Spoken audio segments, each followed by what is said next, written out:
Bonjour à toutes et à tous, c'est le Docteur Damou, j'espère que vous allez bien. Aujourd'hui, avant le week-end des élections, une vidéo nutrition politique sur les racistes de droite et les racistes de gauche. Pour alléger la vidéo, quand je dirai racisme, il s'agira uniquement du racisme anti-arabe plus anti-maghrébin. Et pour ce genre de racisme, eh bien, ces personnes sont forcément musulmanes radicales. Si elles prétendent le contraire, alors ces racistes les accuseront de taqiyya, de dissimulation.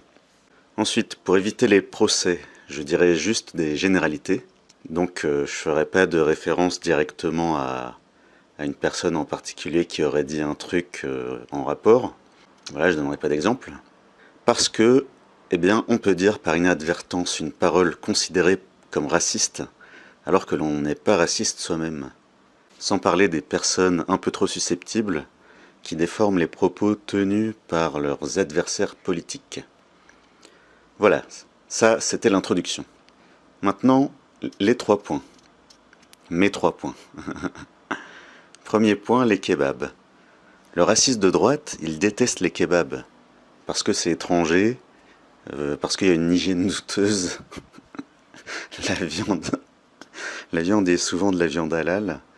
Donc ça doit sûrement financer des groupes islamistes qui causeront des problèmes. Et puis les établissements de kebab, eh ben, il trouve que ça rend moche sa rue qui était jolie avant.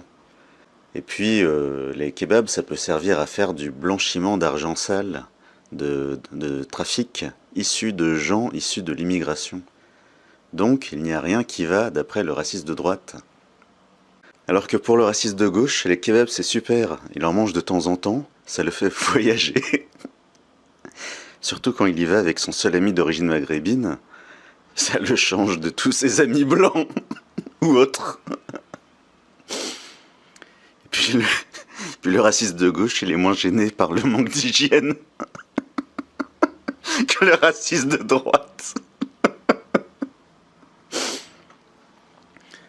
Par contre, le raciste de gauche, quand il est avec ses amis blancs, s'il veut un kebab, eh bien ils vont dans un autre type de kebab qui s'appelle les Berliner. B-E-R-L-I-N-E-R, comme la ville de Berlin, ville que beaucoup de bobos de gauche ont aimé visiter. On trouve les Berliner dans des quartiers un peu riches, mais pas trop. Pour les ingrédients, il y a du pain frais maison, il y a beaucoup de crudités, dont du chou rouge et des carottes râpées dans un kebab. Eh oui, il y a des sauces maison, il y a un tarif élevé, surtout en livraison. Et surtout, le moins de viande possible, voire des boulettes végétariennes ou véganes. Puisque probablement, le raciste de gauche, probablement dans son groupe d'amis blancs, il y aura une végétarienne ou une végane. Pour le raciste de gauche, c'est bien que les kebabs bas de gamme existent. Pour le raciste de gauche, le maghrébin de base peut se contenter de peu. C'est-à-dire une HLM, des aides sociales, un kebab, ou deux, une supérette orientale, une boucherie halal, un terrain de foot, un boulot sous-payé dont lui et ses amis blancs ne voudraient pas. Pourquoi ils se contentent de si peu, ces maghrébins de base?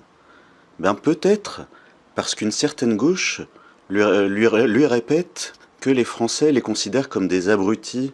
Ils sont bons qu'à faire le ménage, livreurs, chauffeurs VTC ou médecins généralistes. Et que le racisme anti-blanc n'existe pas. Donc le maghrébin doit baisser son ambition, puisque les blancs sont trop forts pour lui de toute façon. Donc ça c'était les kebabs. Maintenant, deuxième point, la viande halal. Pour le raciste de droite, le halal devrait être interdit. D'ailleurs, il a peur d'en manger à son insu. Il utilisera aussi l'argument que le bétail est abattu sans étourdissement, alors qu'il s'en tape de certaines pratiques faites dans les élevages de porcs. Pour le raciste de gauche, les boucheries halal c'est très bien, car la viande y est moins chère, et les merguez plus pimentées. Il peut aussi citer l'argument de l'abattage sans étourdissement, tout en ajoutant la viande cachère, pour ne pas stigmatiser une religion. Donc ça c'était la viande halal. Troisième point, les cantines scolaires. Pour le raciste de droite, il y en a marre des repas de substitution. Ça sera du porc ou rien. Il s'en tape du risque de carence en protéines, en vitamine B12 et en zinc. Mais il se plaint aussi de l'existence d'écoles musulmanes.